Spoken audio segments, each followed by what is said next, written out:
गौरा हथवा में इहे बार बार लिखल बा। का लिखल बा? नारद जी बोले इनका दुल्हा मिलिए पटे गवार लिखल बा। देखे में इनका दुल्हा मिली है निपटे गवार लिखल बा। गौरा ये बार बार लिखल बा। नारद जी ने कहा आपकी बेटी का जो पति होगा उनके माई बाप नहीं होंगे, अगुण होगा, अमान होगा, संशय रहित होगा। और एगो बात बोली, कतही रहे खातिर घर ना दुआर लिखल बा। घर दुआर कुछ ना हुई लड़का के। पीछे से एगो मेहरारू बोली पढ़ल लिखल होई न लड़कवा है? बोली पढ़ल लिखल जोगी जटिल काम मन नगन अमंगल। जोगी होगा, उसकी विशाल जटाएं होंगी, निष्कामी होगा, कुछ नहीं पहनेगा महाराज, नंगा रहता है, नगन। और बतावे अमंगल वेश बनाकर रहता है, अमंगल वस्तुओं को धारण करके रहता है। हिमांचल जी बोले क्या बोल रहे हैं? नारद जी बोले हम नहीं बोल रहे हैं, आपकी बेटी की हाथ की रेखा बोल रही है। अस स्वामी यही कहाँ मिली ही परिहस्त असिरे। हिमांचल जी सुने तो रोने लगे, पार्वती जी सुनी तो गदगद हो गई। मन में सोची जो नारद जी बता रहे हैं ये सब लक्षण बाबा में विद्यमान है। लगता है राम जी से जो वरदान मांगा था राम जी ने प्रदान कर दिया। मैं बाबा के ही चरणों की दासी पुनः बनने वाली हूं। नारद जी समझाए महाराज, जो मैंने वर का दोष बताया है मेरे अनुमान से सब शंकर जी में विद्यमान है। और आपकी बेटी यदि शंकर जी की तपस्या करेंगी तो मैं कहता हूं भगवान शंकर अवश्य प्राप्त होंगे इनको। नारद जी बोल कर गए और नारद जी के जाने के बाद हिमांचल जी से मैना जी बोली साफ साफ हमारी बात सुनी रहुआ। लड़का के घर, लड़का और लड़का के कुल खानदान, ये तीनों हम लोगों के लायक होगा तब हम बेटी का विवाह करेंगे, नहीं तो विवाह नहीं करेंगे। यहाँ लिखा है जौ घर बर कुल होई अनुपा करी बियाह सुता अनुरूपा। हिमांचल जी सुनने सोचने लगे कुल, लड़का के माइये बाप नहीं तो कुल कहां से होगा? शंकर जी के विवाह में पंडित जी पूछे कि लड़के दूल्हे के बाबूजी का नाम क्या है? बाबूजी क्यों हुई तब ना नाम पता चली। ब्रह्मा जी बोले हमारा नाम लिखिए, हम लड़का के बाप हैं। अच्छा, पंडित जी पूछे लड़का के बाबा के है? अब बाबा कहां से आए? विष्णु जी बोले हमारा नाम लिख दीजिए, हम बाबा हैं। तो पंडित जी फिर पूछे लड़का के परबाबा के नाम? तो शंकर जी बोले हमारी घरे केवल 2 पीढ़ी के नाम लिखल जाते हैं बस। बाबूजी बाबा बैठे, बर बाबा में न जाइए। हिमांचल जी सोचे जब माता पिता ही नहीं है तो कुल का पता कैसे चलेगा? नारद जी बोले कुछ नहीं होगा, जोगी है, जोगी के ना घर ना द्वार। अब बर कैसा हो तो बता ही दिए हैं, नंगा रहेगा। हिमांचल जी बोले मैना जी से देखिए घबराइए मत, 1000 वर्ष तक पार्वती जी मैया कंद मूल फल खाकर बिताई। कितना दिन? कितना दिन? कितना दिन? 1000 वर्ष। कितना जोर से बोला? 1000 वर्ष। कितना दिन? 1000। तो कहां नहीं बोल रहे हैं? कितना दिन? 1000। 1000 वर्ष कंदमूल फल खाकर माँ ने बिताया। फिर कंदमूल फल छोड़ा मैया ने, 100 वर्षों तक साग खाकर बिताई। साग खाई 7 बरस कमाए। उसके बाद कुछ दिन भोजन बारी बतासा, साग भी छोड़ दिया मैया ने, हवा और पानी पी के रही। कछु दिन भोजन बारी बतासा, बारी मने जल, बारी मने पानी, अब बताश मने हवा। एक लोग कही रहे थे कछु दिन भोजन बारी बतासा, मने कुछ दिन सती मई पार्वती मैया पानी में बतासा बोर बोर के खा के रही। यहां बताशा नहीं है, बतास यानी हवा। कुछ दिन हवा पानी पी के रही। तब तक पता चला कि भगवान शंकर को बिल्वपत्र बड़ा प्रिय है, तो 3000 वर्ष तक पार्वती जी बिल्वपत्र खा के रही। आप दर्शन करिए, 3000 वर्ष बिल्वपत्र खाते खाते पूरा शरीर बिल्वपत्र समान हो गया। फिर मां ने उसका त्याग कर दिया। उसी दिन से पार्वती मैया का एक नया नाम हुआ, अपर्णा भवानी। बोलिए अपर्णा मैया की जय। उमहि नाम तब भयऊ अपर्णा। इतनी कठोर तपस्या देखकर आकाशवाणी भई, और आकाशवाणी ने कहा, हे भवानी जी, आपकी जितना कठोर तप आज तक किसी ने नहीं किया। आपकी मनोकामना पूर्ण भई। भगवान शंकर आपको प्राप्त होंगे, हम आपको वरदान देते हैं। पिताजी बुलाने आए तो घर जाइएगा, सप्त ऋषि मिले तो हमारे वचनों को सत्य समझिएगा। बोले, मैं मांग रहा हूं, जाए विवाह हो शैलज ही, यह मुहि मांगे। देखिए, राम जी सब जगह नहीं मांगते। इस स्थान के अलावा आपको कोई स्थान याद है जहां राम जी ने मांगा हो? जोर से कहिए। केवट भैया से, ए जी मांगी नाव न केवट आना, कही तुम्हारा मरम मैं जाना। एक वहां राम जी मांगे और आज शंकर जी से मांग रहे हैं। यह मोहि मांगे देहु, स्पष्ट लिखा गोस्वामी जी ने। क्यों मांग रहे हैं, यहां दर्शन करिए। सती जी का जब शरीर शांत हुआ तो उस समय सती जी किसी और देवता से नहीं मांगी। किससे मांगी? राम जी से। मरते समय राम जी से मांगी कि प्रभु आप वरदान दीजिए कि अगले जन्म में भी बाबा के ही चरणों की दासी बनूं। यहां राम जी कहना चाहते हैं कि जो मनुष्य संसार के समस्त आशाओं का त्याग करके और जब मेरे भरोसे हो जाता है, तो उस मनुष्य के लिए यदि मुझे किसी से मांगना भी पड़ जाए तो मैं पीछे हटने वाला नहीं हूं।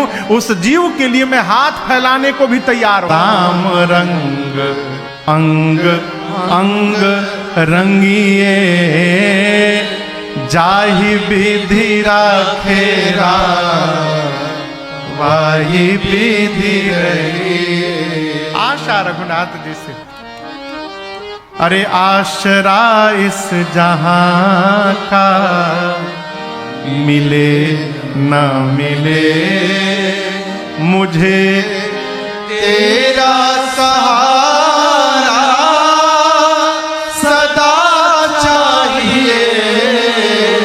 आशरा इस जहां का मिले न मिले। राम जी ने कहा कि जाकर विवाह करिए।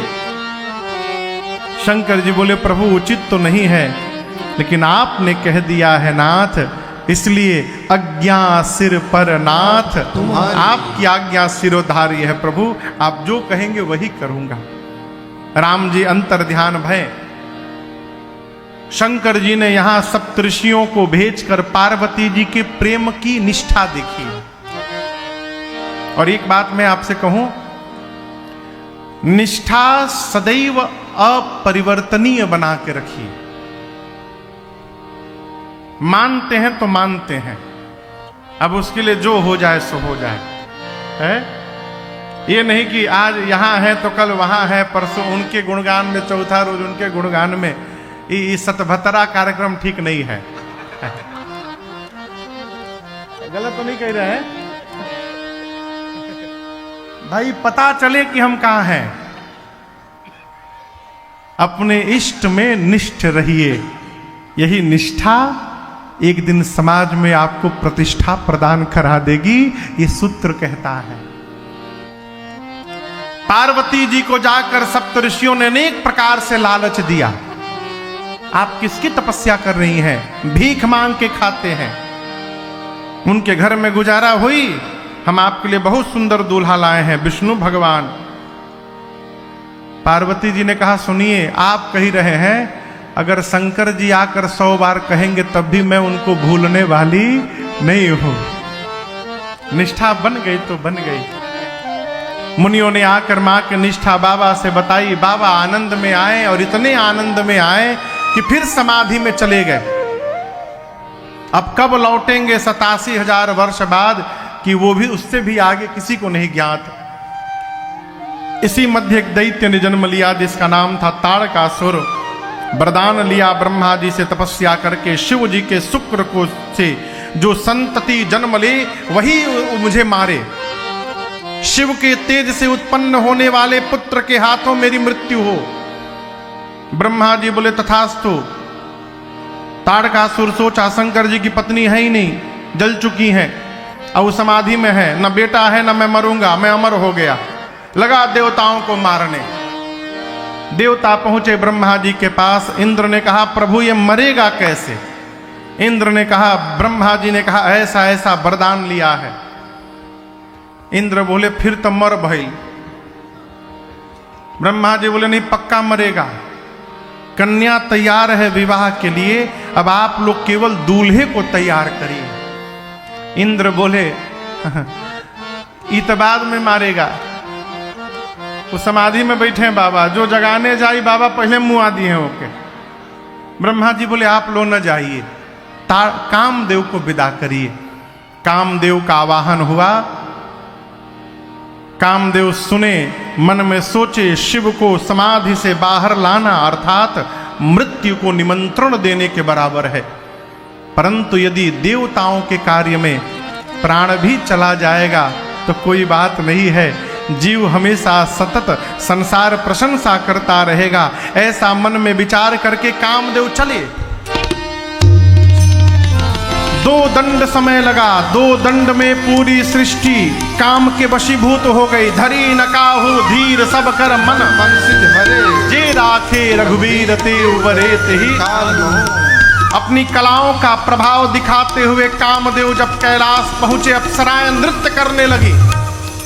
लेकिन भगवान शंकर के मन में जब कोई क्षोभ नहीं हुआ, तब आया क्रोध कामदेव को। एक आम के वृक्ष पर पत्तों के पीछे छिपकर और धनुष पर 5 बाण रखकर खींचा कामदेव ने, और जैसे उतारा बाबा के हृदय में शंकर भगवान का नेत्र खुल गया।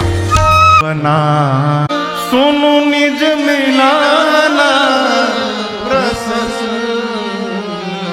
भगवान शंकर ने कहा, रति रो मत, तुम जाओ। मैं कहता हूं आज के बाद तुम्हारे पति का नाम अनंग होगा। आज के बाद तुम्हारे पति सब में व्याप्त हो जाएंगे। उसी दिन से कामदेव का वास हमारे शरीर के रक्त की धमनियों में हो गया। रति ने हाथ जोड़कर कहा, प्रभु मुझे कब मिलेंगे? शंकर जी बोले, जब जदुवंश कृष्ण अवतारा, जब जदुवंश कृष्ण अवतारा, होए हरण महामहिमारा। पूरा जगत है शंकर जगत बंद जगदीसा। पूरा जगत इनको वंदन करता है। कौन? सुर नर मुनि सब नावत सीसा। जो शंकर भगवान को पूरा जगत वंदन करता है, वो भगवान शंकर एक जीव को वंदन कर रहे हैं जो अपनी पत्नी के लिए रो रहा है। यदि ये भगवान होते तो इनको पता नहीं रहता कि मेरी पत्नी कहां है। ये भगवान नहीं है। शंकर भगवान समझाएं, देवी मान जाइए, भगवान है। सबको समझाना सरल है साहब।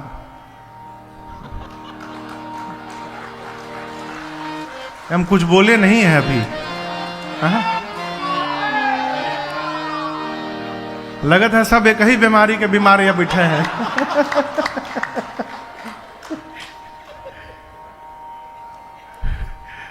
बाबा ने अनेक प्रकार से समझाने का प्रयास किया। जब मैया नहीं मानी तो शंकर जी ने कहा कि यदि इतना ही संशय है तो जाइए परीक्षा ले लीजिए। और यहां मैं आपसे कहूं एक बात,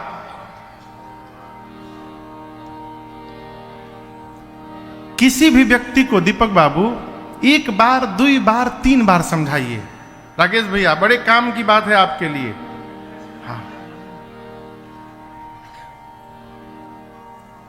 3 बार में यदि वो न समझ रहा हो तो चौथी बार अपने को समझाइए। क्या समझाए महाराज? कि अब इनको समझाना नहीं है। क्यों?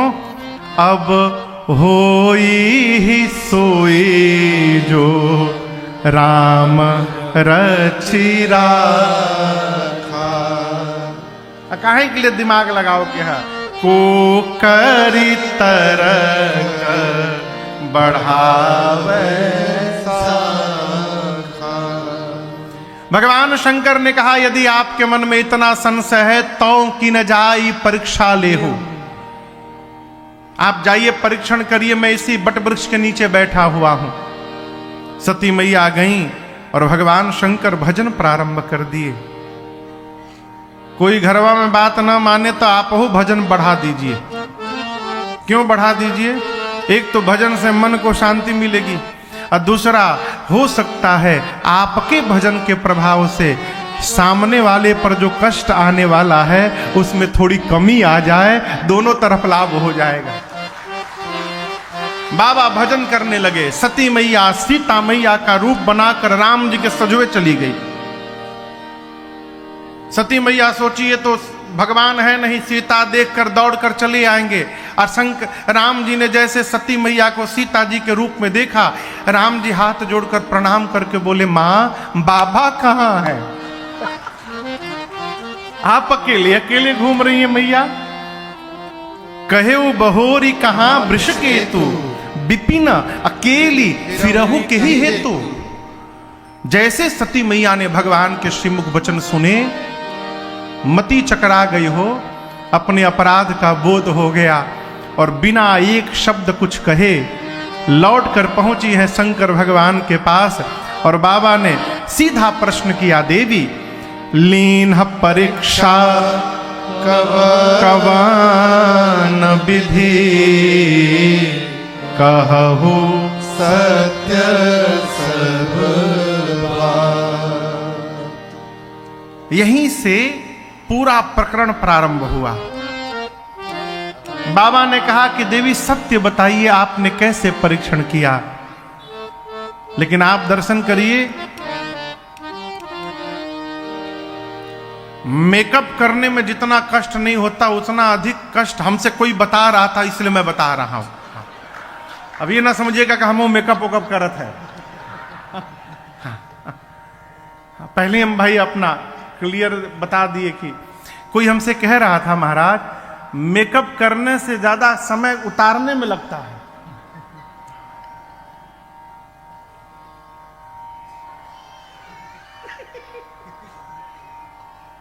क्यों आपको कह रहा हूं ये बात? सती मैया ने माया का रूप बनाया था। माया का चेहरा बनाकर सीता जी बनी थी। एक बार माया चढ़ गई ना तो शीघ्र जाने वाली नहीं है साहब। सती मैया के सिर पर माया सवार है। शंकर जी ने कहा, सत्य बताइएगा सती, आपने कैसे परीक्षा ली? सती मैया सत्य ही बोलती हैं और